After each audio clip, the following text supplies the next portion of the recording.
Have you heard the phrase, freedom is just another word for nothing left to lose? You've heard that, right? Freedom's just another word for nothing left to lose. How about that college class you were going to sign up for? How about that sport you wanted to get involved in? How about that motorcycle you wanted? Too dangerous, right? You're free. You're free. Every one of you who is depressed and anxious, you're free. You're free. Because nothing you do will be worse than the way you feel right now. Do something. Do something dangerous. Psychologically dangerous. Take a chance. Put yourself out there. Flame out. Get killed. Just get smashed. Just go do it. You're free. Freedom's just another word for nothing left to lose. You're free. Do something. Do something. Freedom's just another word for nothing left to lose. You're free. Do something. Do something. If you want to meet people, here's the best way to do it. You have to join activities. There is no other way to meet people and form lasting friendships. Hear this clearly. There's no other way to do it. You have to join an activity, a club, a sport, a gym, an organization, a political movement, nothing else, right? You can't just make a friend. Like, good luck. You could try. But I don't think I've ever seen it work. Hi, Bob, hearing good things about you. I think we could be friends. Doesn't work. Do something. Do something. Join a thing. Make a sport. Form a club of your own. Just go do it. You're free. Freedom's just another word for nothing left to lose. You're free. Do something. Do something. Freedom's just another word for nothing left to lose. You're free. Do something. Do something. Why would you not form a club of your own? Because you're afraid nobody would come, right? What's the difference? You're as good as dead. You're depressed. You're anxious. You hate your life. You're thinking about putting I can't say that here, but you're thinking about maybe life isn't worth it. You're free. You're absolutely free. Go have some fun. Freedom's just another word for nothing left to lose. You're free. Do something. Do something. Freedom's just another word for nothing left to lose. You're free. Do something. Do something.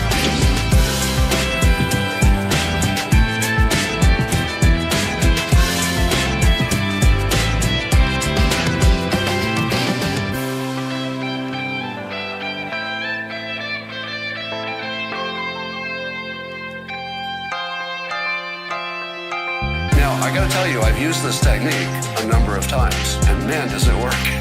It really works. You're free. Just remember that people criticizing you are narcissists. They are broken. Don't let it break you. You've got some techniques now, and I think you're gonna be a lot better. Go get yourself some friends, and you'll find your mental health problems feel a lot better. Go get involved in something. Join a group. Form a group. Be the boss. That is your advice for the day, and I will talk to you.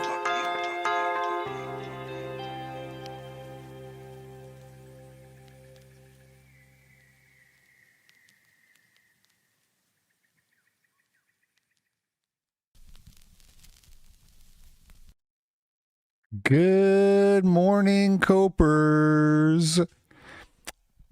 Hello. How are you guys doing? It's Tuesday. It's Akira the Dawn week. People enjoying the meaning wave. It's the do something. That's right. It's the do something. That was the do something remix. Do something. Fucking do something. let's get into it. Let's just get into it here. Not going to be a super long one today. New art installation in New York. It's a 10-foot tall pink fountain that sprays water from the tip. So it's a foot, and this is like the leg, and then there's tongues sticking out the side of the leg of the foot. And then you see water sprays out the top.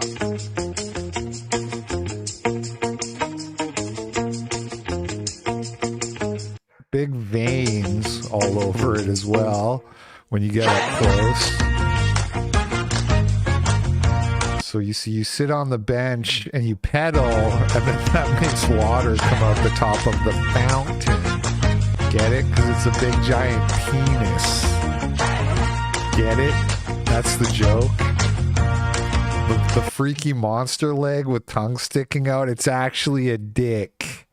It makes you feel like you're living in a Jewish paradise. Exactly. And in case you're wondering, yes, he is.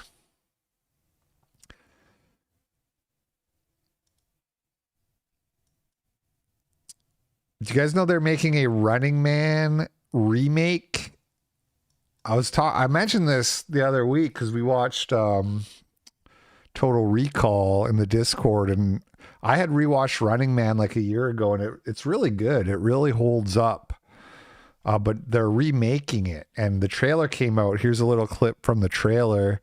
Ben Richards, 35, married, one child, in medical crisis. We need money for a doctor now. Ben, watch yourself. So Ben Richards, in the original Running Man, he wasn't married. But in this one, he is married to a black woman, and he needs money to save his mulatto child. This is what I've been saying, you know, when I talked about Elysium, I said, this is what they do. The problem... The Orthodoxer sent $3 LP. My brother in Christ, glad to see you back. Really missed your show last week. Thank you, the Orthodox cross emoji. Yes, thank you. It's good to be back. Thank you. Appreciate it. You want to force diversity down everybody's throats, but people are less likely to come watch a movie if you don't have a big name white action star hero in your action movie. And so what they do, the pattern you see all the time is the white guy who's the hero, his heroic course involves saving non-whites. That's the dynamic. Once you learn to look for that, you'll see it everywhere. And often it involves like sacrificing. Often, like in Elysium, the white guy has to sacrifice himself. He had a wife in the original. No, he did. I'm pretty sure he didn't. My memory's so bad, even though I just watched it. But it's like there was a chick who was like a reporter, or she worked at like the TV station, and she like gets dropped into the game for some reason. The Orthodoxer sent $3 LP. My brother in Christ, glad to see you back. Really missed your show last week. Christos Anesti, Orthodox cross emoji. No refunds. Sorry for the double super chat, but no, he wasn't married. I'm like 90% sure he wasn't married. In there is a love interest but they just kind of met during the whole thing, if memory serves, which it usually doesn't for me. Okay, Wes Roley, this guy, Wes Roley, who killed 2 firefighters in Idaho on Sunday. Who is he? Well, turns out he's a furry. This is like video from his TikTok. My life revolves around her. Also kind of feminine appearance. A lot of people are trying to say he's trans. There's hashtag furry, hashtag YIF, hashtag I sell organs, hashtag I sell organs on the black market. And there he is So basically, who is Wes Roley? He's another internet schizo, basically. This is what the internet is doing to kids. It's just frying some of their brains. This is his TikTok channel. This was posted by Libs of TikTok. And he's Randy Stare. Yeah. But these people they're not really like ideological is I guess the important takeaway. They're just like crazy people whose brains were fried by the internet. This is most mass shooters these days. Most of them are literal just like meme brains fried by memes and do like all this like so many layers of irony that it's impossible to have any idea what they actually believe, if anything. Suspected Idaho shooter showed Nazi tendencies. Sent $100. This weird femboy cult stuff is crazy. I will fight them myself. Let's go. Thank you, Titan. Really appreciate the big dono. Thanks, my man, for the massive support. Yeah, there's another picture where he has like a satanic shirt of some kind, like a satanic band, and that's we've been looking at all this whatever they're called, the 764. I can't even remember what they're called now, but all that satanic accelerationist cult shit where the order 9 angles and stuff. Like, I don't think that this guy has any connection to that stuff that we've seen, but there's just like a lot of overlay with all this weird internet shit. It seems like the furries, the Satanists, the femboys, the incels. Anyway, he showed Nazi tendencies in school, ex-classmates say. Let's see here. Is this going to be an interview or it's just one of these stupid videos, stupid AI videos? Never mind. The man fatally accused of fatally shooting two in an ambush in rural Idaho had Nazi tendencies, sketched pictures of guns and swastikas in a notebook, and was obsessed with guns. Kind of a lot of teens draw swastikas. They're just kind of cool to draw. You know what I mean? They're kind of fun to draw. It's like that. The Orthodoxer sent $3. I accidentally sent 2 supers, but it's okay. I won't kvetch that I accidentally did that. You deserve my GOI coins. Hope you and your family had a fun time. Christ is King. Orthodox cross emoji.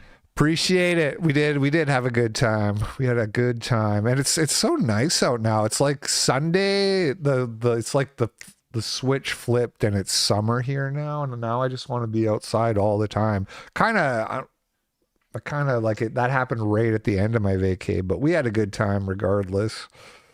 Anyway, suspect. Let's see. Is that it? He sketched swastikas. Is that it? Blah, blah, blah. Sunday. None of us had any contact with him for years. Here we go. Harry Stanley said that he attended middle school and high school with Roley, who died at the scene. He played Call of Duty with Roley, who lived in the same neighborhood. My good friend saw drawings of swastikas and guns in his notebook. We were all pretty scared of him. Dieter Denon, who attended elementary, middle, and high school with Roley, also remembered the swastika drawing incident. Denon said he always thought Roley's comments and activity were just the actions of a kid being edgy. We all thought he was just messing around, that was his way of trying to stand out. Stanley said he remembers Roley left high school in the middle of sophomore year. He believes Roley was expelled after some trouble with a girl. Roley came to school one day with a buzz cut and said he wanted to join ROTC. He described his former classmate as a funny guy, but with few close friends. Everybody just thought he was weird. He was also obsessed with guns.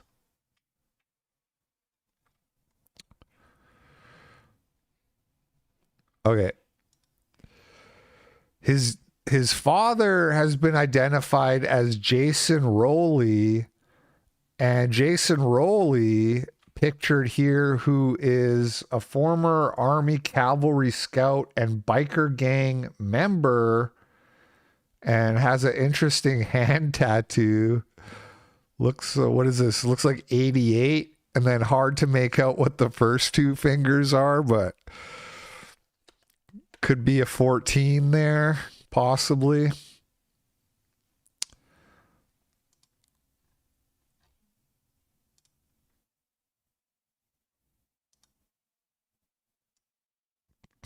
Paste. His father, they interviewed him in this Axios article. Roley's family were arborists and they climbed trees. Roley's father told a CNN reporter that he wasn't close with his son. Wes Roley was a track runner at the local high school, member of the class of 2024.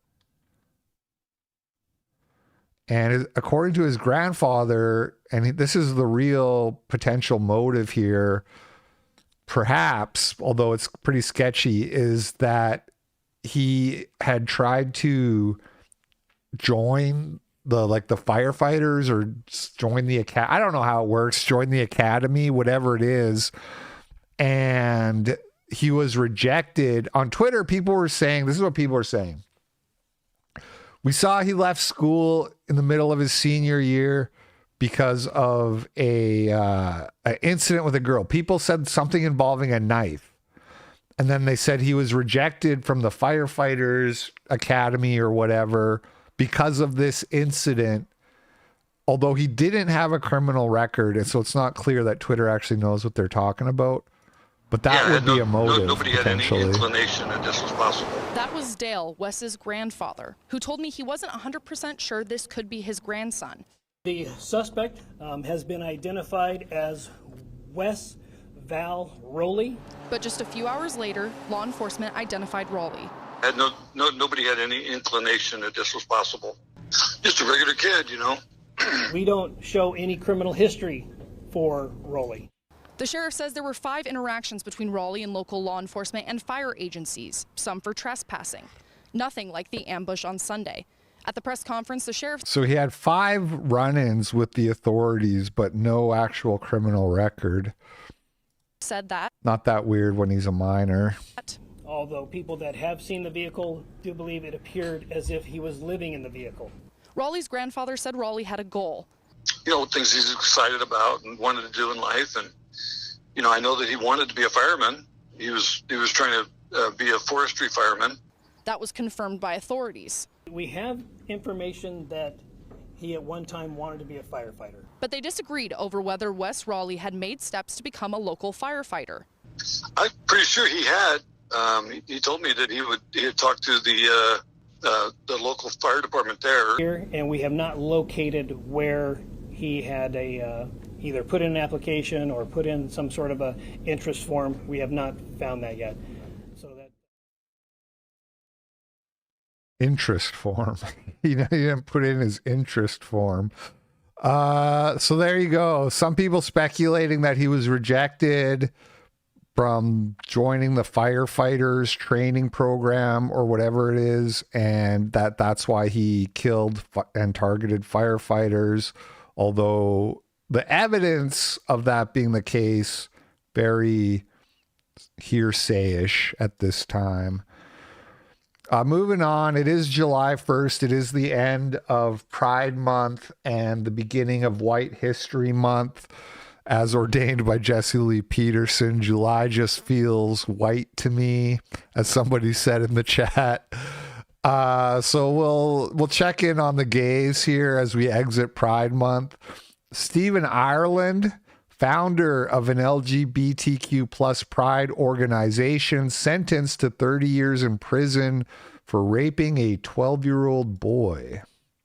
And I see your true colors shining through. I see your true colors, and that's why I love you. So don't be afraid to let them show your true colors. True colors, they're beautiful.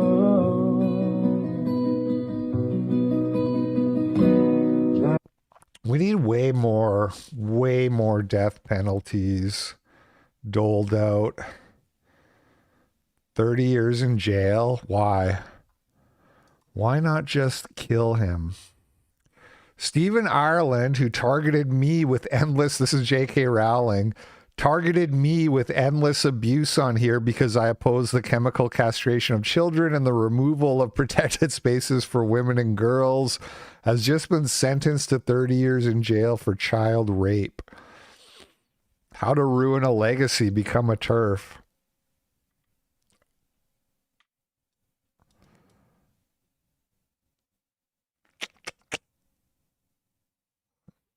Yep.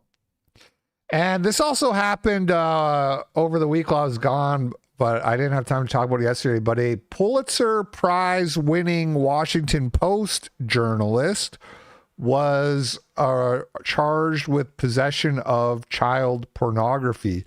This is like the second Washington Post journalist in like a month, by the way, who has been charged for possessing child porn. What's happening here?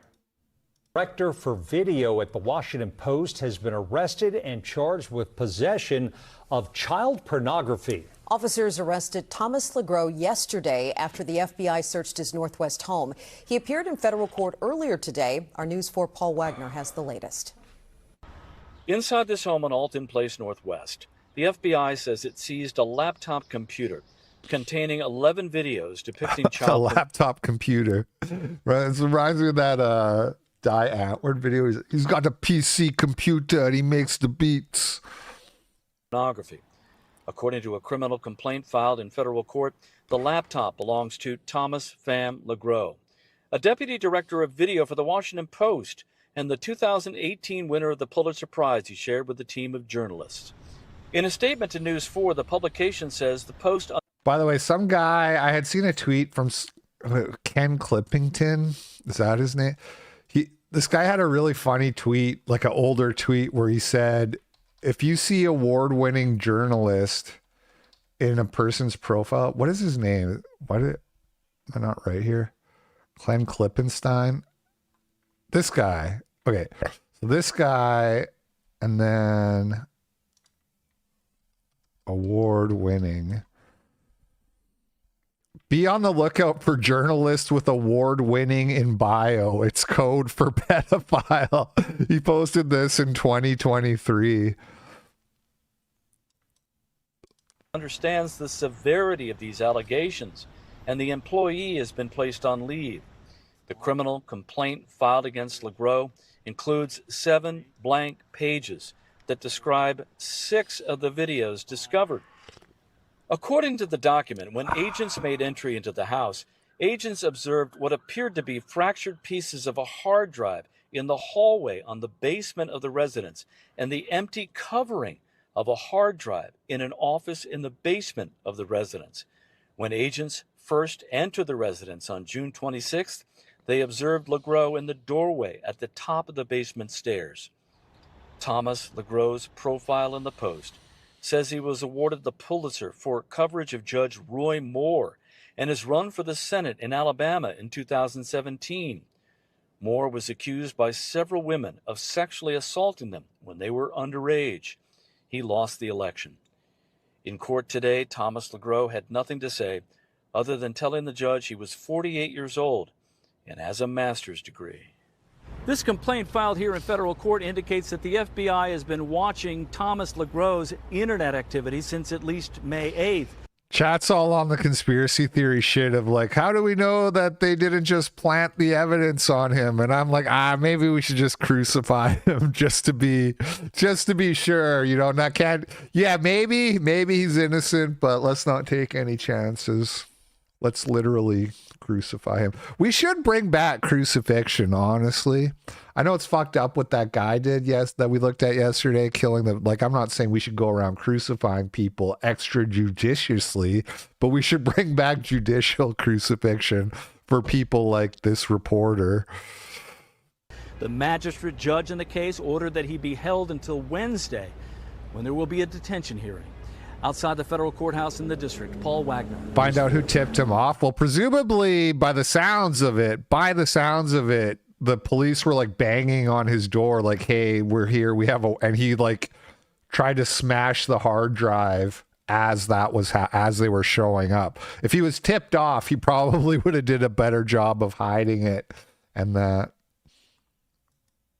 LeGros asked for a public defender, but the judge indicated he may not qualify. For now, it is unclear who will represent him.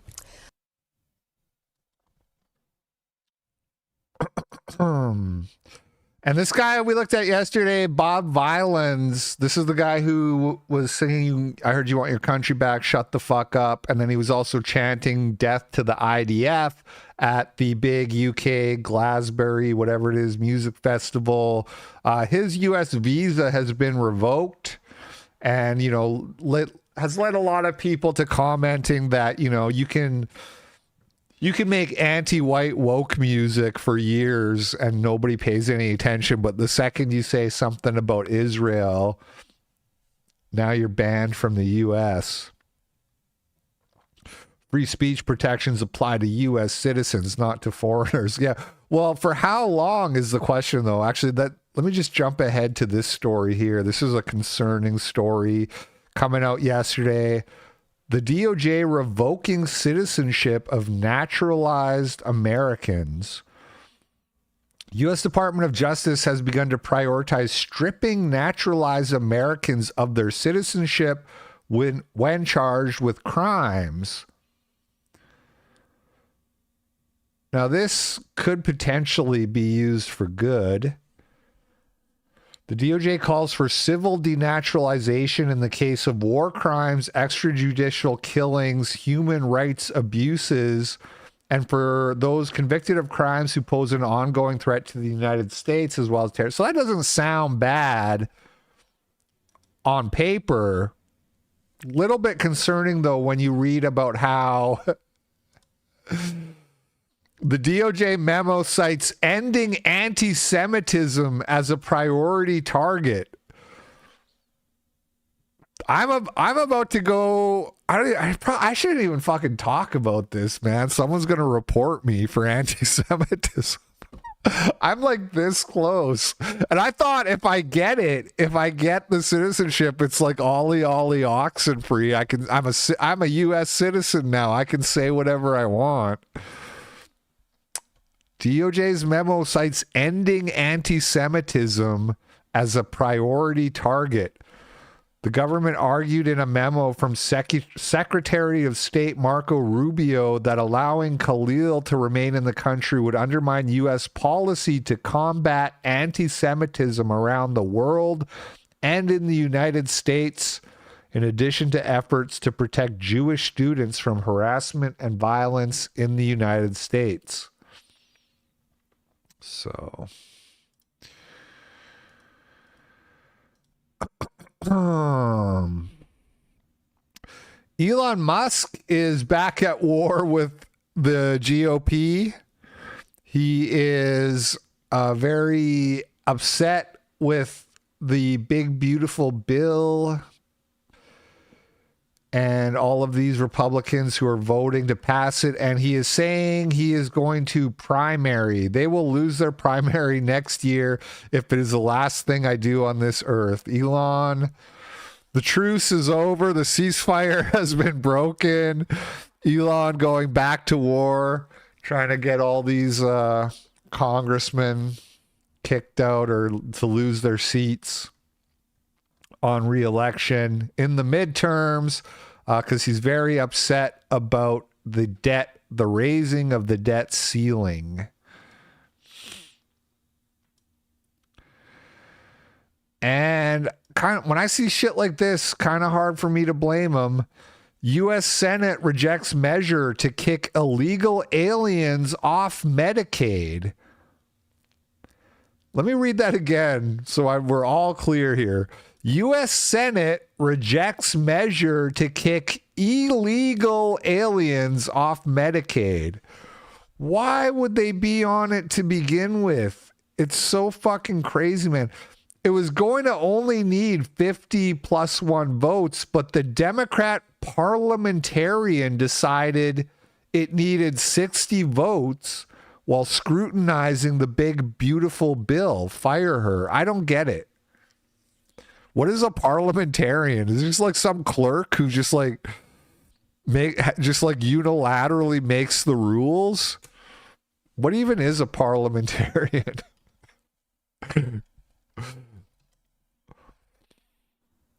An expert in parliamentary procedure advising organizations and deliberate assemblies on how to conduct meetings, blah, blah, blah. So this is where I'm confused is the GOP controls the Senate. They control the House. They control the executive. The Supreme Court is stacked with Donald Trump. Like, total right-wing victory. We get everything we want, right? Oh, sorry, you don't want illegal aliens to have free medical, to have subsidized Medicare paid for by your tax dollars? Sorry. Democrat parliamentarian fucked you all.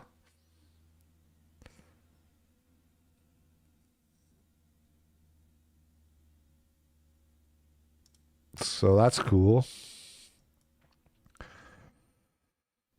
Nick Fuentes tweeted, when conservatives attack Zoran Mamdani for being a foreigner, I just want them to keep the same energy with Vivec Ramaswamy and Usha Vance. Let's be consistent.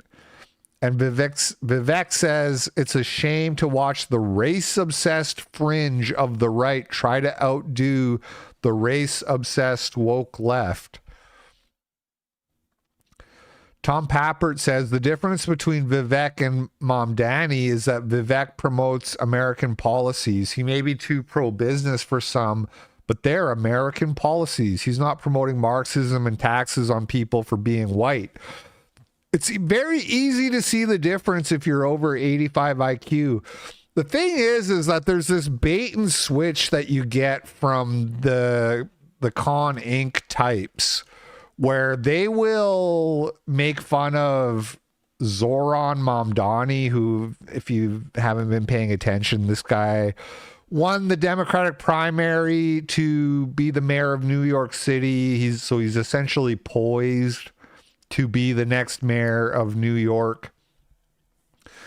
And he's like a brown socialist dude. But there was a video of him eating rice with his hands that was going around Twitter the last couple days, and everybody was like saying how disgusting this was and it's un-American and we don't want this in America. We don't want people who eat rice with their fingers.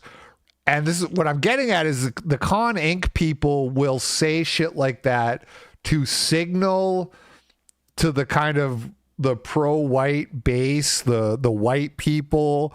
They're like, hey, I'm one of you. I'm racist. But then the second you're like, hey, what about Vivec? It's like, no, Vivec, no, man. He's America first. He's American. And it's like, what about him like going into the interview with his big stinky feet out? Like, is that American? His giant gross feet out for the interview? No socks. It's a shame to watch the race upset. Most of the replies on this are actually, that I've seen, are actually pretty good though. So you got like Pete Quiznos. I always want to call him Quiznos. You got Pete Quiznos posting the Indian merchant, shit like this. Go back home, Vivec. Touch the nerve. Get out of my civilization. Go back where you came from. Your company only survived because you instituted DEI policies and accepted funding from woke ESG companies. Yeah, was that after all of the fraud? The brown man tells you your race doesn't matter while he's in your country. Let me tell you about your country. Why is it race obsessed to care for one's people and their prosperity? You did an interview barefoot. Exactly. Don't get ratioed again, nerd. You are literally an anchor baby. That's also true. He admitted that in an interview. Yeah, so this is the video everybody was saying, and then, you know, there's people who are consistent on this, but then there's the Con Inc. types will tell you that this is gross, but this is like American on the right. So RFK Jr. tells Tucker Carlson the CDC buried its own internal study showing a 1,135% increase in autism risk from hepatitis B vaccination. Hep B being one of the vaccines they try to jab your kid with the second he comes out the womb. What you would do if you wanted to find the answer, which is to compare outcomes in a fully vaccinated group to health outcomes in an unvaccinated group. And CDC did that study in 1999. They brought in a team of scientists under a Belgian researcher named Thomas Verstraeten, and they looked at the data. They looked at children who had received the hepatitis vaccine within the first 30 days of life and compared those children to children who had received the vaccine later or not at all. And they found an 1,135% elevated risk of autism among the vaccinated children. And it shocked them. They kept the study secret, and then they manipulated it through 5 different iterations to try to bury the link. And, you know, we know how they did it. They got rid of all the older children, essentially, and just had younger children who were too young to be diagnosed. And they stratified the data, and they did a lot of other tricks. And all of those studies were the subject of that kind of trickery. Yeah, it's funny, too, because they're doing a new study, CDC autism study, like under RFK, or hold on, vaccine. CDC will investigate debunked. Even in the title they have to say debunked. We're going to investigate the debunked link. We're not going to investigate the link. We're going to, if it's debunked, why would we be, right? And when I first heard this story, right, so this is from like a month or two ago, why CDC's planned vaccine autism study is raising concerns. The headline I saw called it like a one of its kind, or like a study like they've never done before. But when you Google it, you get like these little Google AI blurbs that are like, the CDC has been investigating this for decades and there's no link, and everybody knows there's no link. It's completely debunked. And it's just funny, man, how this topic is still so, it's the kind of like the regime control of the internet has loosened in some way on some topics, but the vaccine one is still so clamped down. Like, I'm banned from TikTok because like 3 months ago, we watched a clip of RFK talking to Joe Rogan or maybe it was Tucker Carlson, whatever it was, on the show. And TikTok banned me for misinformation because of what RFK was saying in that clip. And I'm still, to this day, I can't stream on TikTok. And so it's funny. Now you have like RFK explaining, like, no, they've intentionally like hacked the studies to like hide the link. And still you're going to get like banned and censored and shit if you say this. So it'll be interesting to see how it goes with the new study. Grok says the claim of a study showing it lacks clear evidence. No such study is publicly documented. A 2011 study found a 3 times higher autism odds in boys vaccinated early. Right. Well, the thing is you would have to, if they changed the study before publishing it, if they went through 5 different iterations trying to hack it to hide the link, then you would need to have access to all of the edits that were there before it was published, which presumably somebody like RFK Jr. would be more likely to have access to in his current role.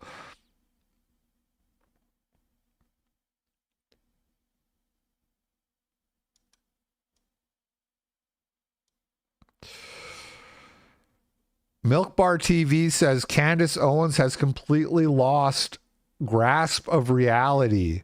She describes calls with the White House with Trump on the line demanding her to stop talking about Bridget Macron with the end of the Russian-Ukraine war at stake. When I call that person back, they tell me something that is even stranger. They say, look, I again am the messenger here. What I was told from somebody that's pretty high up at the White House is that Emmanuel Macron is holding up negotiations to end the Russian and Ukrainian war unless you stop speaking about his wife. And I'm just going, what? What are you saying? What are we even speaking about? What do you mean negotiations between Russia and Ukraine? I'm just like, looking into a story at my house. I've got a very small team here, and you're telling me that somehow negotiations are being held up and it needs to be communicated to me that I got to stop talking about Brigitte? What are we saying? And then I'm asking myself in my mind, because I hang up this phone and I am in true shock. Did Emmanuel Macron pretend to fly into D.C. under the guise of negotiations, the Russia-Ukraine war, and then instruct someone on his entourage to have an off-the-books discussion, a little meeting on the side, maybe somebody, again, like a Susie Wiles, where he made his truer demands? Like, hey, this is for the pictures. Me and Trump, we're talking about you. We're going to get it done. And then what really goes on behind the scenes is like, we're not doing anything until that little podcaster, Candace, agrees to shut her mouth. What? This sounds pretty far-fetched. I don't know, Candace. The problem, I hate these, whenever you hear these crazy stories that sound unlikely, it's always anonymous source at the White House. So, trust me, somebody who would know. They told me that it's like, right, Trump didn't, if you were like, Trump called me, it'd be like, okay, that's so crazy, it must be true. But you're just like an anonymous source at the White House. It's crazy. This is absolutely insane, okay? So we ended the conversation, I say, I'm going to sleep on this. It's a lot to process. I remember I get into bed, and I just turn to my husband, and I say, no one will ever believe us. Just something that just arrived at me very suddenly. I said, no one will ever believe that this just took place. And my husband's like, yeah, no, this is just very, very strange. And I promised the individual that I would pray on it, that I would think further about the situation. What are the implications here? And I then call him back the next day and I say, look, this is pretty weird. You have to admit this is pretty weird. And you're not really giving me any details. And I kind of want to know who specifically you spoke to, because I think it kind of matters. Is somebody trying to do a side deal while Trump is doing a different deal? And at that moment, he's honest and he says, no, President Trump was on the phone too. And I go, oh, are you kidding me? You didn't tell me this yesterday? That there was some sort of a conference call and President Trump is on the line? You didn't mention. I go, did you lie to me yesterday? Were you trying to pretend that it was like a third party person? And he says, no, I didn't lie to you. I didn't lie to you. Like, I got a phone call and I obviously in the background, Trump communicated something to me. So he was there when the phone call took place. And I'm going, what the heck is going on? Literally, what is happening right now? Shut it down. She got the call from Trump. Shut it down.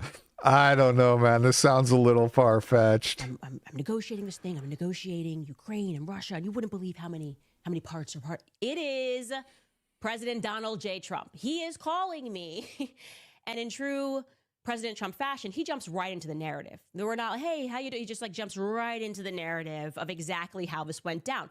I am literally, it is hard to catch my breath to comprehend that 4 days ago, I'm ending a series about Brigitte Macron, and now I'm speaking to the President of the United States, and the topic of conversation, no matter which way you want to slice it, it's about Macron's wife's penis. I mean, there's no other way to say it, right?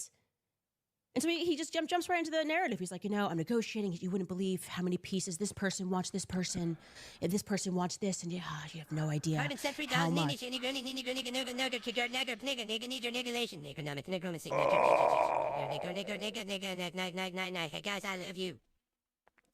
Thank you. His dad, I don't know, man. I don't follow the QAnon shit. I just don't care that much, even if it is true. Is involved when you're trying to get one of these deals done, Anyways, I have Macron. I like Macron. We're speaking. Again, it's too weird to like lie about. And also, if Trump denied it, then everybody would believe Trump. I guess the likelihood that Trump would spend any time responding to an inquiry about this is so low that you probably don't have to worry about that too much. But I don't know, man. The White House, and I'm walking him to his car. She's being pranked by some Trump impersonator. Like, can I speak to you for a second? I say, of course you can speak to me about anything. What's going on? And he tells me that there's Secret Service all around them. There's SUVs. They're encircled, and Macron wants to have a little sidebar. And then Macron says to him, Mr. President, do you know Candace Owens? And I say, yes, of course I know Candace Owens. What's going on? And then the president says to me, you must be a very powerful person, Candace. We're talking about the president of France taking me aside to talk about your podcast. And then continues his narrative, and he tells me that Emmanuel Macron is requesting to his face that I stop speaking about his wife. And one of the things Trump said is like, he tells me, she's old, and this is really, really impacting her. Titan. I'm listening. And yeah, she's just being black. Trump monologues is very funny. And he said, they can't. The black mind cannot resist the "we was." I saw her. We was on the phone with Trump. Candace, I saw her up close, and she looks like a woman to me. I had dinner with her at the top of the Eiffel Tower, and I explained to him that she has had this amazing doctor who specializes in transgenderism surgeries or feminization procedures. I'm talking to the President of the United States about this, guys. This is crazy. This is wacky. But I'm just giving it as good as I get. I'm just trying to get him to understand the truth. And then I explained to him why I don't feel so great about this request, because that's the more important part. Like, you are requesting that I really, and despite your reasoning, which is very sound, that I stop telling the truth. And I said to Trump, and I will be honest, that at that moment I realized that one day this is going to go into my autobiography, and so I got to say something funny. And I said to him, respectfully, Mr. President, it's not my fault that he married someone with a penis. He then tells me, we're really close to getting this thing done. He tells me again, Macron's been really good to me. He's been very easy to work with us. He's been a good person. He just wants me to get this one thing done. And then I say to him what I've agreed to already in the back of my head. I say, look, I'm happy to do this for the short term. Obviously, I don't want to have on my conscience that less Christian men could have died in the East if I just shut up about something. But I'm very clear to him that this is going to be short term. And that I fully expect that in a few months, I will be able to speak about this. And this is the point of the conversation where it actually gets quite interesting, because he says yes, and I am now adding to you what I sensed. Like, he was about to commit to that, but then it felt to me like someone in the background was like, no, we need this conversation to stop altogether. And then he doesn't say no or yes, but he just says, that he really needs to work with Macron long term, and they have this long working relationship. And I'm very clear this is not long term. She was on the phone with Trump for a good 90 minutes. For me, like if you're close to this deal, ink it, let's get it done. And then he sort of offers at the end, he says, hey, maybe I can come on your podcast one day. I'm great for ratings. They're so Trumpian to give yourself a compliment. So I give him the Trump right back. And I say respectfully, Mr. President, I'm apparently good for ratings too, because you've got a leader of a country, the president of the country, asking you to ask me to do a favor. So when this is when you bargain and you say, you come on my show, Trump, you let me interview you. I scratch your back, you scratch mine. The gay joker sent $3, got a call from Trump once. Told me to keep him out. I am under wraps. I've been wondering for months if this Project Macron rabbit hole conveniently nuked Candace Owens' credibility after she named the Jew and left Israeli wire she took the bait. A lot of people really believe I just don't care. I don't care enough about whether or not it's credible. I just don't care. Although I guess it's probably bullshit. Like Bridget Macron, if you want to know what my gut says, probably she's a woman. But I say that as somebody who hasn't watched any of the arguments about it. But I think, it's probably bullshit is my my sort of default assumption with stuff like that. Thank you for the super chats, you guys. Thank you, the gay jokers. Sorry about the old overlay there. As soon as Vampire Frog gets the Power Chat player going through his thing, then everything will go through the one. Anyway, enough of this. What is this? Oh, she asked Tucker Carlson for. Well, you know what? We can spend 2 more minutes on this.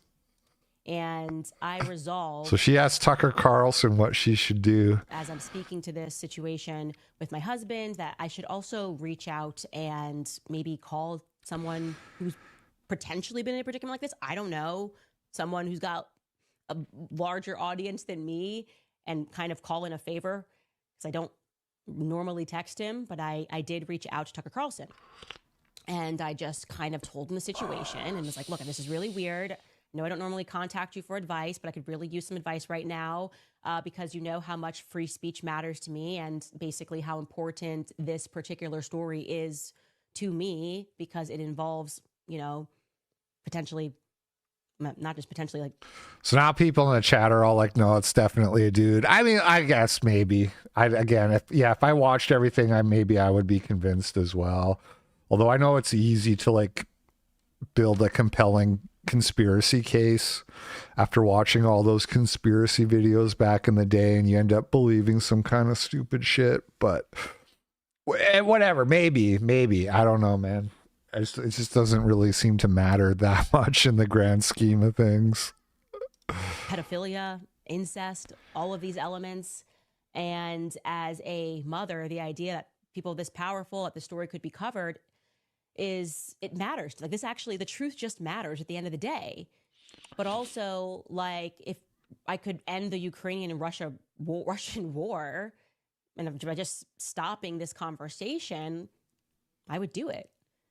And he comes back with just very sage Tucker Carlson advice, and he says, look, you don't want to have. Yeah, people say Michelle Obama is a dude too, and it's like a meme, but I don't think it's true, man. I just don't think it's real.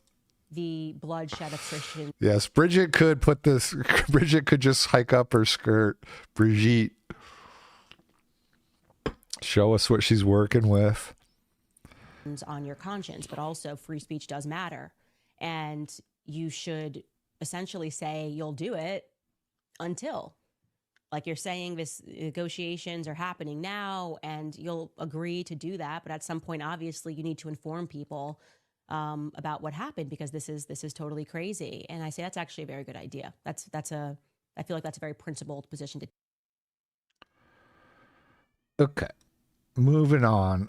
Laura Loomer eating dog food. This happened while I was away, and I did have it saved, but I cut it out of yesterday's show because there was so many things. I had to trim some of the fat, but it's kind of come back around today because of this thing we already talked about with this guy, Zoran, whatever his name is, eating the rice with his hands.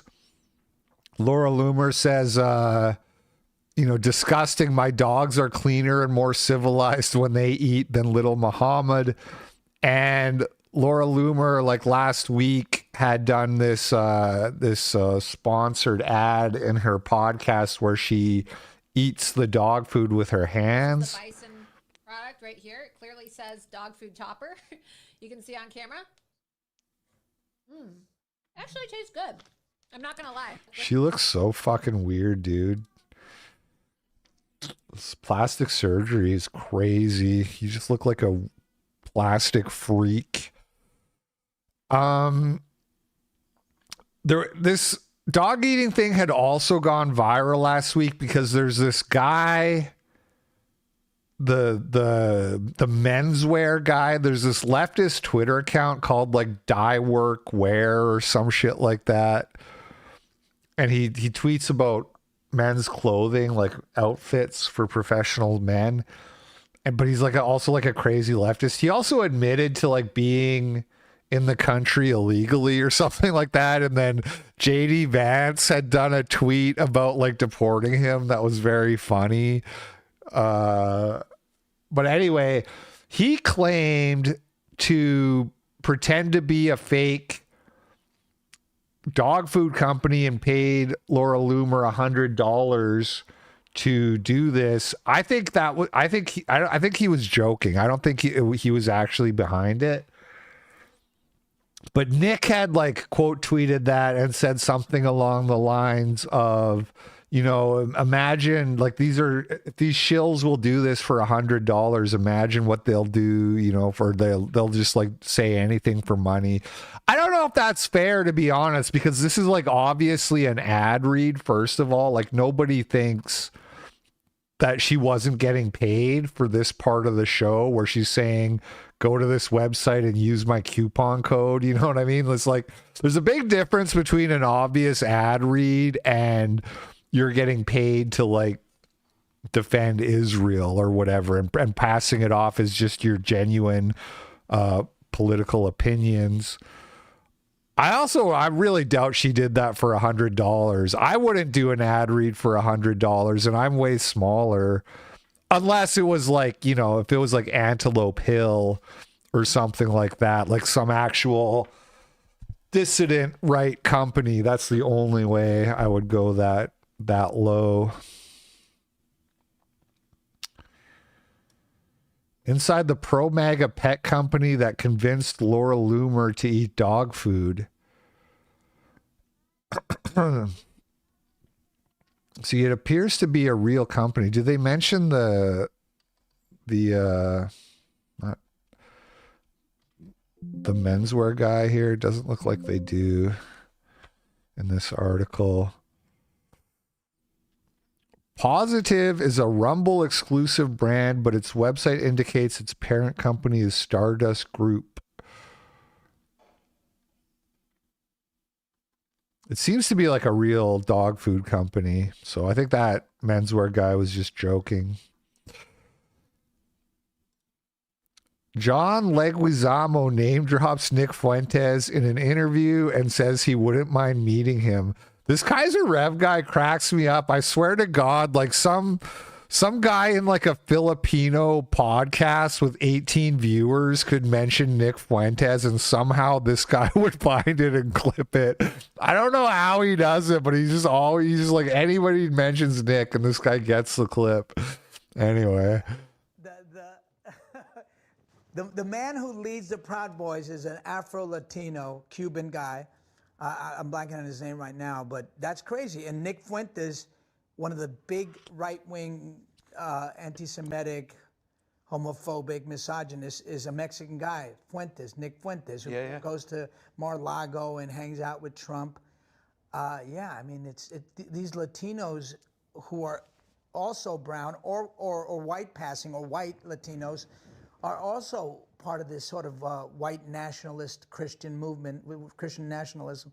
It's so wild, but we're allowed to enter there as long as you're hating, you know? Have you gotten into it with those folks? No, I've never met them, but you know, I like to meet them. The one that I'd like to meet is Stephen Miller, who hates Latinos more than life itself. He's the architect of all this for Trump. I like to meet him and knock him out. Holy shit. Yeah. I wouldn't have. Holy shit. Whoa.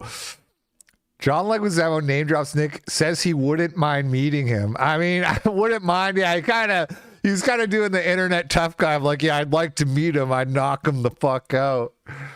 I don't know about actually. Doesn't really sound like he's down to do a podcast. So I have always been a Super Mario Bros. Stan. I like that movie. I've liked it since it came out. I saw it in theaters, and I was like, this is kind of weird, but I just liked it anyway. And I actually saw it in theaters twice when it came out. That's how much I liked it, because I went, and then I went with like my little brother a second time because he wanted to see it.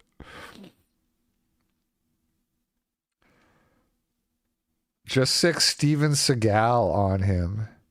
The bizarre reason Steven Seagal once attacked John Leguizamo. It's a celebrity death match for the ages. In one corner, you have Steven Seagal, a self-professed CIA operative, and Luigi. It's a fight that started nearly 25 years ago, according to John Leguizamo. Let's see. It was 1995. Leguizamo was starting rehearsals for Executive Decision, an action thriller starring Kurt Russell, Halle Berry, Oliver Platt, and Steven Seagal. The first day of rehearsal, Leguizamo recalled, there was the director, Stuart Baird, Joe Morton, B.D. Wong, Oliver Platt. We're all big actors. We're all big boys. We're all experienced. Then Seagal walked in, apparently announcing, I'm in command. What I say is law. That's when Leguizamo made the biggest mistake that a person can make when a middle-aged man with a ponytail takes himself seriously out loud. He snorted. So I started laughing, Leguizamo continued, and he slammed me with an Aikido elbow against a brick wall and knocked all the air out of me. I dropped to the ground and all I could say was gasping, why? as if I could like Steven Seagal anymore. But just when I thought I couldn't like Steven Seagal anymore, I hear he walked onto the set with John Leguizamo, said, I'm in command. What I say is law, and then knocked the wind out of him for laughing at that. Oh, God, I choose to believe that all happened exactly like that.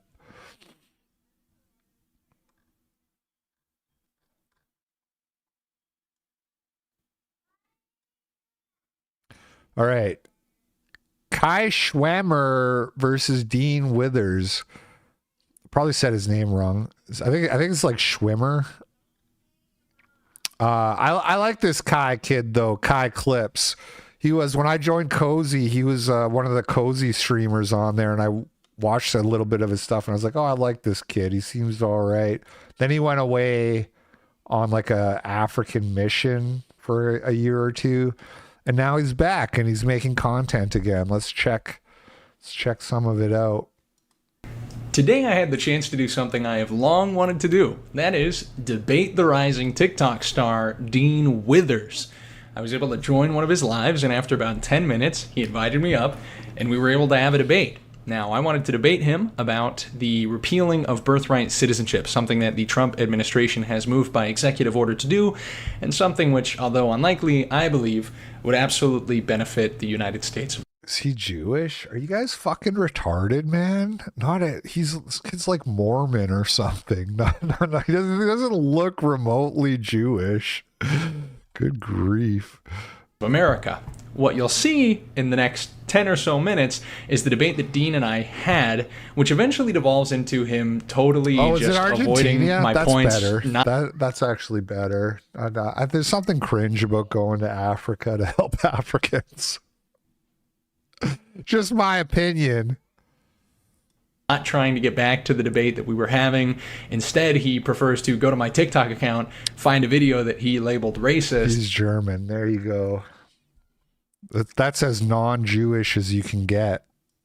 Call me a racist and kick me from the live. Pay very close attention to what my original argument is, because there's a point in this video where Dean is going to claim that I made an argument that I never made. And don't worry, stay until the end and you actually see the TikTok video that got Dean to kick me off. And you guys can decide whether it was really racist or whether Dean was maybe acting like a bit of a baby. For those of you who don't know me, my name is Kai Schwemmer. I am a political commentator and a campus speaker. And I actually was on political TikTok as well about 5 years ago on a little account that had, I think, about 1 million followers called the Republican Hype House. You'll see me at the beginning of this clip ask if Dean knows about it. He does not, which, you know, makes me feel really old. But either way, enjoy the debate that we're about to have and let me know in the comments, what do you think? What could I have done better? Did Dean win? Unlikely, but let me know. Without further ado, here is the debate that I had this morning with Dean Withers on TikTok Live. Welcome in Kai Clips. Do you support What's Trump? up, Dean? Good to see you, man. I don't know if any of your viewers are going to remember me. Way back in my day, before you were on TikTok, there was a thing called the Republican Hype House. You ever hear of that? I have not heard of the Republican Hype House. Okay, yeah, this is like way back. I think you would have been, what would it, like 15, I think. It's crazy. Time has flown. But anyway, I was a guy on there. What is the Republican and it's Hype very House? Yeah, this was a big thing back during the 2020 election cycle. There was a Republican and a Democrat hype house. I don't know if any of your viewers remember this. This was a really fun era in political Don't TikTok. ask him about By the his way, just so you don't anxiety kick me pen. off, you know, we are going to debate. I do disagree with you. I'm happy to discuss, but you know, this is just a cool part of the lore that I wanted to explore because I see you, I see some of the other new heads here on TikTok, on the political TikTok stuff, and it motivates me. So I'm coming back. I wanted to do a rerun. All right, bro, this is your comeback moment. Shit on me. Shit on me. I'm ready, man. I'm ready. Regain your clout, regain your notoriety, beat Dean Withers. Let's keep it topical. Although I think you and I might agree, I don't disagree very much with your critiques of, for example, the conflict in Iran and how Trump has handled that, the influence of the AIPAC lobby, stuff like that. I think you're very right to point out. Right. But I think that Trump has actually been pretty good, for example, on the issue of immigration. He could certainly be better. But now we're seeing in the court a recent victory with birthright citizenship. So I wanted to debate you on that. I think that Trump is good for his repealing of birthright citizenship, or his attempt to through an executive order. Cat respecter. What did the court? What Sent $5. Thank you, Cat Respecter. You can just put the normal name next time, but thanks for the $5. Just rule. Well, the SCOTUS actually ruled something that wasn't, you know, a total upholding of his original executive order. Rather that, you know, these smaller courts couldn't just do this injuncture where all of a sudden they could rule for the entire country, that it couldn't go into effect. So admittedly, SCOTUS didn't actually, you know, uphold his executive order. Right. But the point is, they just said that federal court's going to issue nationwide injunctions. Exactly, which is what I said. Yeah, sure. I mean, I'll do like a little debate with you. But I mean, I'm not. Why a little one? Because listen, man, I'm not like a law guy. I'm not a lawyer. Like I'm not a lawyer. My defense. We can talk about the philosophy behind it. My defense that his executive order is unconstitutional is because the 14th Amendment says all persons born in this country are deserving of U.S. citizenship. But if you hit that out with like some fucking trap card, it's unlikely that I'll have a response. But I mean, I think that's like pretty common sense. You know, 14th Amendment says all persons are deserving of citizenship given that they're born on U.S. soil.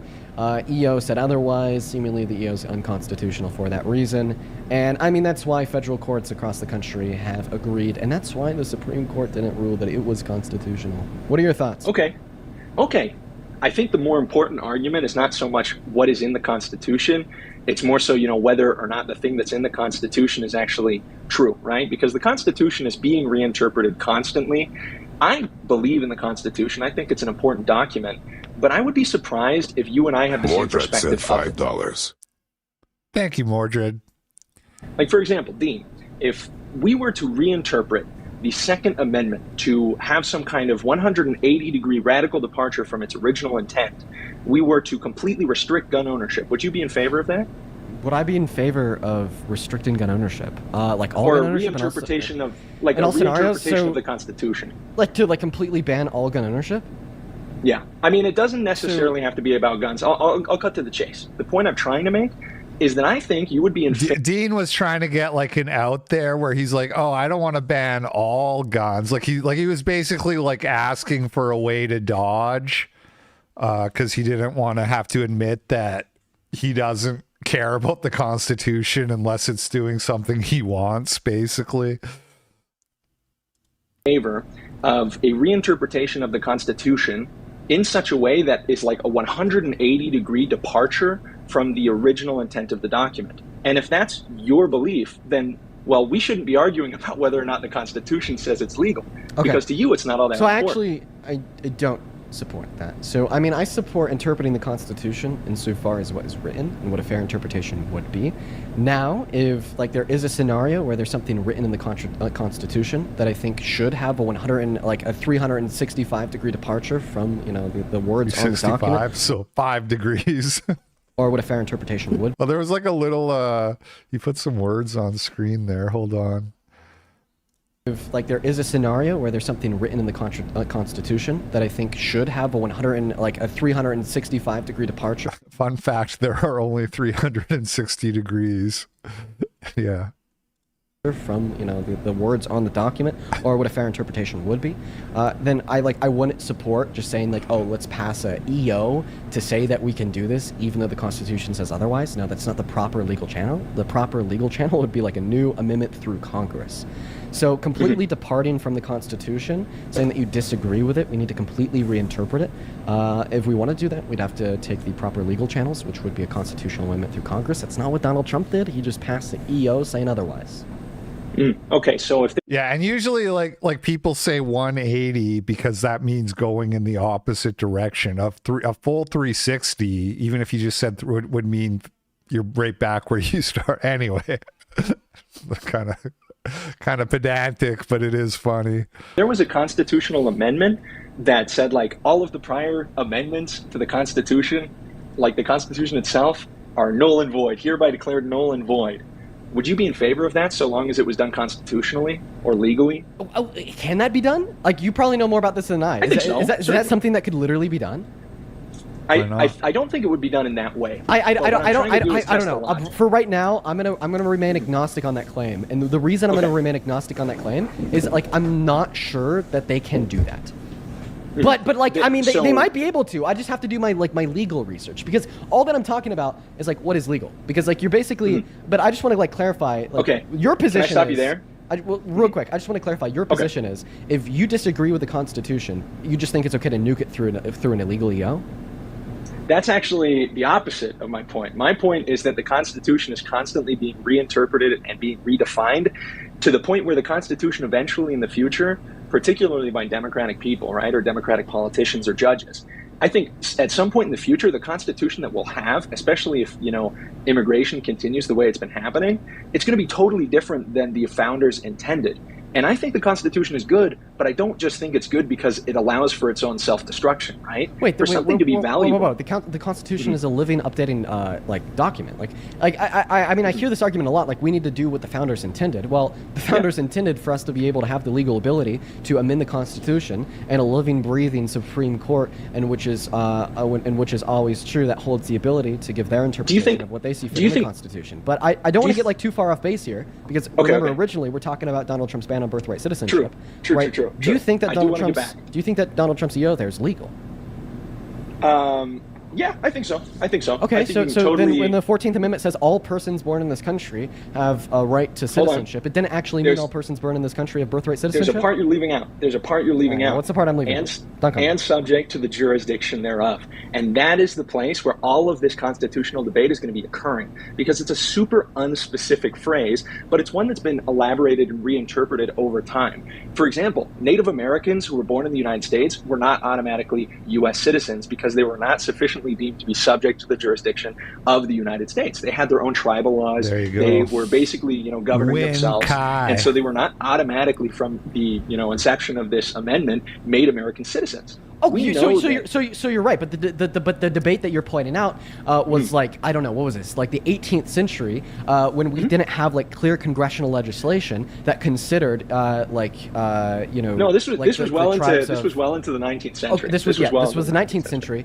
when we didn't have like clear congressional legislation defining like the jurisdiction of Native American tribes as having sovereignty while still existing in America. So like the debate that you're pointing out is just merely trying to determine if the land that they were born on is jurisdiction of the federal government, correct?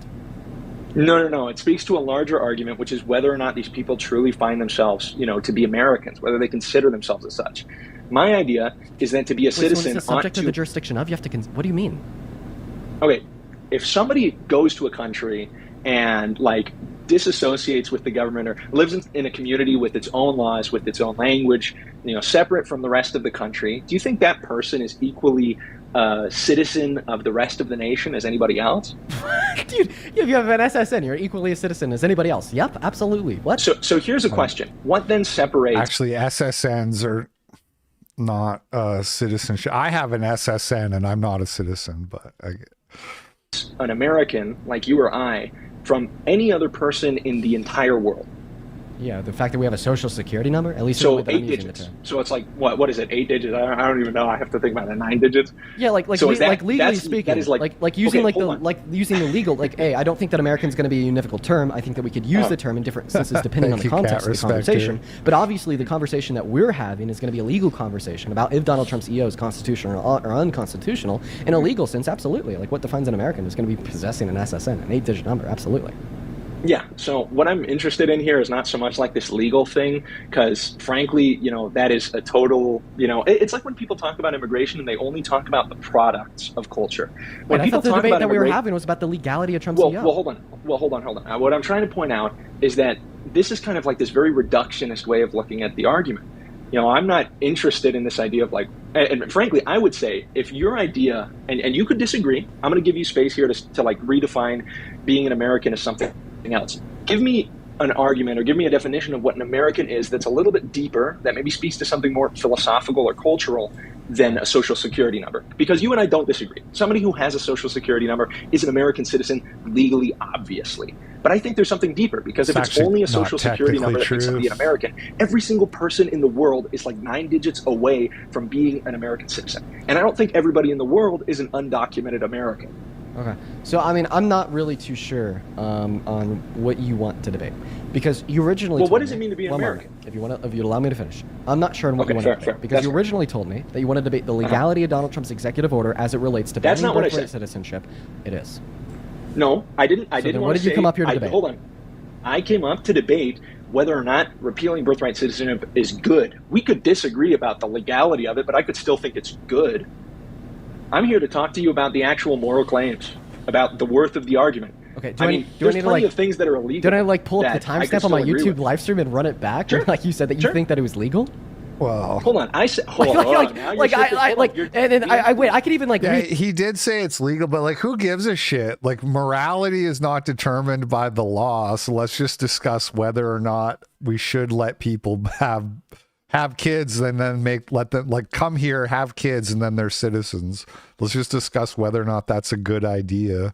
Hash like what my response to that claim was, and then how you respond to that. So you made the claim that the EO as it related to burning birthright citizenship was legal, and then I went on to say, well, like obviously I don't know if I agree with you, because when we look at the text of the 14th Amendment, it very clearly says that all persons born in America have a right to citizenship, and then you retorted that. You didn't even say no, I don't want to debate the legality. I want to debate like the social implications or whatever. But no, you then retorted that claim by responding, well, it is the case. Well, if we look at the end of the 14th Amendment, it says subject to the jurisdiction thereof. And then you gave an example about like contentious legal debate in the 19th century as it related to like indigenous Americans born in like unlike Native American tribes. And then I responded to that by saying, well, that was before we had congressional legislation that clearly defined Native American tribes as possessing their own sovereignty while still existing as a part of the greater like federal government. And then you didn't really give me a clear response there, and then you kind of started to change the topic of conversation into this more like social or philosophical debate, detracting from the legality of the EO and just kind of hinging your argument on it being good. Now,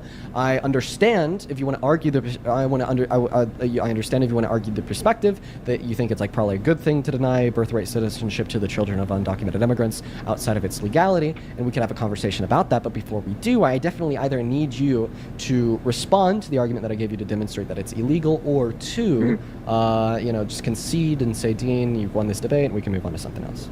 Okay. So I think I already addressed the thing you just asked me to respond to, and I hope you're listening still. I know you're looking at your phone, but I hope you're still listening. You literally, in describing the way the debate went, mentioned the fact that I had already responded to the argument about legality. I know, when you mentioned that, yeah, okay, so you didn't I've defeat already my addressed counter that. response.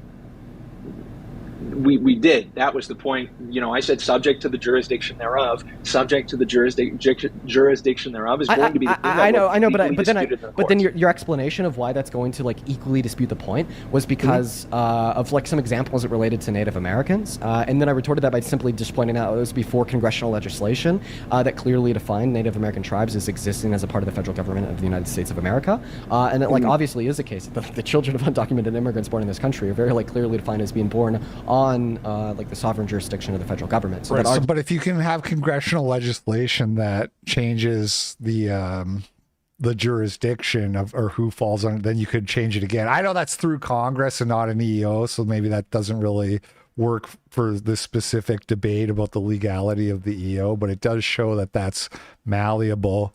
You might want to hold water. And the Supreme Court does shit like this all the time, where they basically make rules that should have gone through Congress but didn't. So now everybody in the chat is saying basically anything you can do through Congress, you can theoretically do through the Supreme Court, for better or worse. That's how it seems to me anyways. And the fifth post on your page is racist. Let's go and listen to it together. Being racist. What are your deal breakers? Being racist.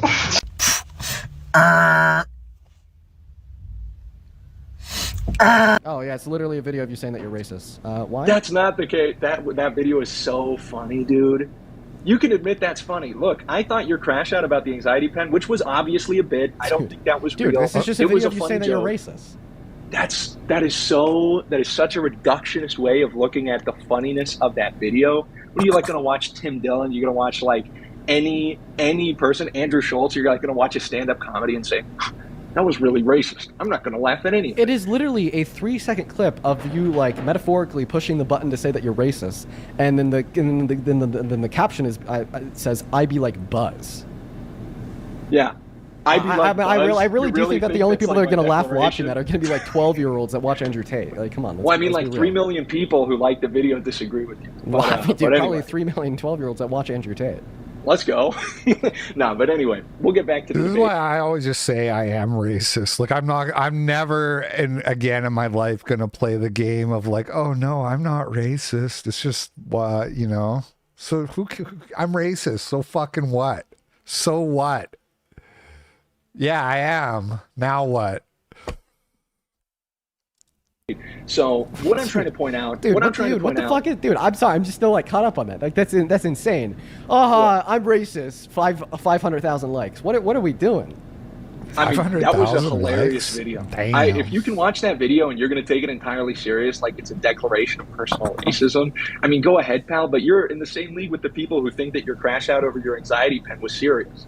I mean, you're doing the same thing that you're making fun of them for doing. So you're saying that like am I right or am I right? It's synonymous for you to say that like I'm just like taking that video seriously as individuals taking like a video seriously of like me crashing out over the anxiety pens. And, the anxiety pen actually exists. So there's two possible. I'm not trying to shit on Kyra. Like I get it. Like it's kind of career death to do that. Like when you do that, you are relegated to the fringes of political commentary for probably the rest of your life. Although things are changing, and that's the whole point. But it is it's a genie that is very hard to put back in the bottle.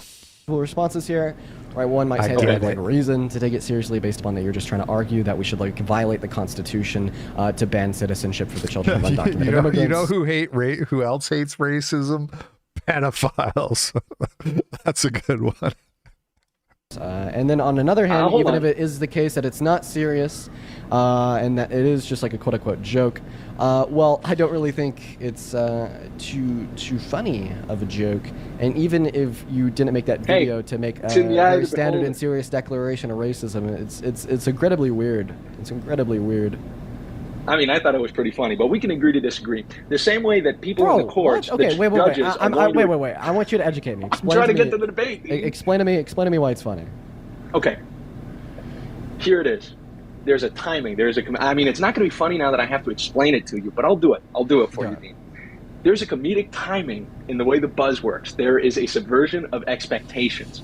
The girl and the guy are involved in this dating Jubilee video, I think, and they have to hit a red buzzer when somebody says, something that the person finds as like a red flag or unattractive. And so the question the narrator asks them, or this like invisible voice, they say, "What's a red flag?"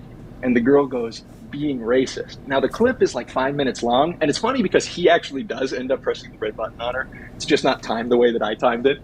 But then right as she says, "Being racist," I jump in and I go, "Brr," because it's funny, because it's a subversion of your expectation. It goes from this one video of this girl saying like, yeah, being racist is like bad, to me being like, oh, it's actually hilarious because that is regressive and it's totally against, comedic norms, and it's a little bit edgy. I mean, it sounds really cringe saying all that, but then it's even funnier because of the comedic timing of the second buzz. What if because she it's said, another what subversion if of expectation. What if she said like a red flag was being like a child rapist, and then it cuts to your video going, and then you hit the buzz? That would be hilarious, dude. That would be so funny. That would be kind of funny. And you would Okay, all right. Well, we're just going to move on to the next guys. Everyone just give us a minute. We got Donnie Clark loading up in the box. All right. That's basically all the show I had for today. There is this Candace Owens Jubilee. Maybe we'll do we'll check out. It's time for lefties losing it. What is happening? We'll check out like 10 minutes of this, and then we'll call it a day. There's this thing where these conservative pundits are always like, when they're saying like, oh, women should just get married. In Candace's defense, she is married and she has children. So it's not like it's even worse if you're like a single woman in like your mid 30s and you're doing political commentary and you're like, women should get married and have kids. But, women shouldn't be doing political. Good grief, man. What would be the white equivalent of that? And don't say swastika earrings, but like I guess like a Europe earring. It's not as funny. A lot of people wouldn't even be able to recognize the shape of Europe in the same way as they recognize murdered than women in general, though. So that's what Candace was going with, not by their spouses, but just by other men that they know.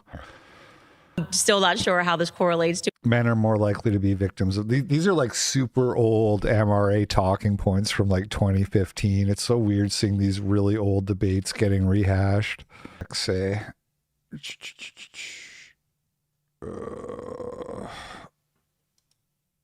somebody once told me a long time ago how to scrub. Is it with the arrow keys? It's still moving. Here we go. 61% of bisexual women, 44% of lesbians versus 35% of straight. It's not really clear from that whether or not. So women are more likely to be killed by their boyfriends and husbands. But if the sexual revolution means having more male partners, how does that reduce your chances of getting killed, right? You would have to show that it's like, no, it's the longer you're in a relationship, the more likely you are to get killed, which is probably true. Like that seems intuitively true, but I I don't think you would have a study that you could pull out that they've, as in so much as they can measure happiness through surveys, all of those show that women are less happy now. So if you want to talk about statistics and studies, you can just like point to that. And it's like the actual question we're debating here, are women happier? Studies show that they are not happier. Again, these are like old talking points. Speaking of Candace could have been done something so funny. She could have been, she could have gone, whoa, speaking of lesbians, gotta look at this one. They gotta invite me on one of these jubilees, man. We'd have a good time. It literally blows my mind that people are defending the sexual revolution like it's a good thing. But I guess you have degenerates out there who haven't figured out why they're depressed yet. Like who here thinks this person is really happy in their day-to-day life? What are the chances they're on some kind of medication that they need to take just to be able to like pull themselves out of bed? But they'll still sit here and they just can't make the connection, you know, between living a life of sin and hating yourself. Healthier when STDs are through the roof. Checkmate. Doing everything that it can to make people happy. Also, people are more mentally ill and less happy. But the STD thing, that seems like a direct correlation with the sexual revolution. So when it comes, as someone that teaches in the public sector, I understand the concern when it comes to like, what is a teacher? And sex education is so great. Why is there more STDs? I'm not anti-college, but I do think that like colleges should not be allowed to take public funding and teach about neo-penises or whatever that person in the chat said. There's no way public funding should support people going into debt to hear anything this fucking ham beast has to say about anything. That's basically my politics when it comes to boring. Number 5 on trending. These Jubilee videos really be doing numbers. There was like the only reason I even saw, because I didn't see people clipping this on Twitter yet or anything. It just came out though, so maybe there will be some clips going around. But it was like I have stuff in my bookmarks, and I was looking for this one. Mohammed crashed out on me for telling him to leave the country. Is that Kai Schwemmer back there? And I think Sarah Stock was on this one too. I don't know but it looks like they haven't published it yet. So I want to check this one out when it comes out. Anyway, that's going to be the show for today, you guys. Thank you for watching, everybody. Thank you to everybody who's sending the super chats. Big shout out to Titan for the massive dono. Appreciate the support. You guys have a great day, and I'll be back on Thursday with another show. Catch you on the flip side. Peace.